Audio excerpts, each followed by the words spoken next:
పాపం ఆయన సాక్స్ తీస్తే కాళ్ళు వాచిపోయాయి. ఆ షూ కూడా వచ్చేది కాదు, చెమటతో తడిచిపోయేది. ఆయన షూలు తీసి ఆయన పాదాలు తుడిచి అది చేస్తే మాకు ఒక చిన్నపాటి ఉపశాంతి మాకు లభించేది. ఎందుకంటే ఇంత కష్టపడుతున్నాడు ఇంతమంది కోసం అనేది. అంటే అలాంటి కష్టాన్ని చూసి పెరిగాడు రామ్ చరణ్.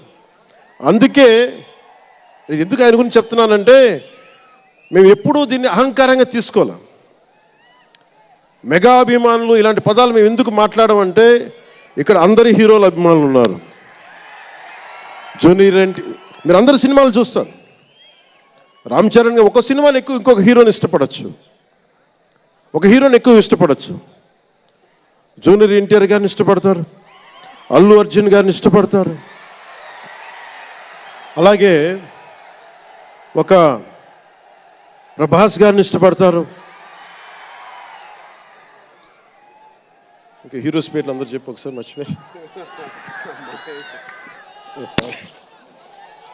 ఘట్టంనేని మహేష్ గారిని ఇష్టపడతారు.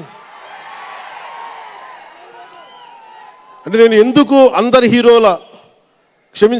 హీరోల అభిమానులని పేరు పేరున నేను సమయం తక్కువ ఎక్కువ మంచి అందరి హీరోలు పేరు పేరున చెప్తున్నాను. చిన్న చిత్తగా అట్లని చెప్పట్లా.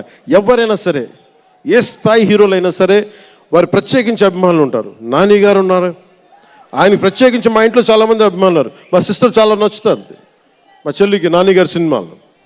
ఇలాగా మా ఇంట్లో అందరికి కూడా మాకు మా చిరంజీవి గారు మాకు నేర్పించింది ఒక హీరోని ద్వేషించే పని మాకు తెలియదు. మాకు చిన్నప్పటి నుంచి మా జీవితంలో కళమా తల్లి సాక్షిగా చెప్తున్నాం, ఎప్పుడు కూడా మా ఇంట్లో ఈ హీరో సినిమా పోవాలి, మేము ఉండాలి, మా ఇంట్లో ఎప్పుడు లేదు. అసలు ఆ సంస్కృతి మా ఇంట్లో లేదు.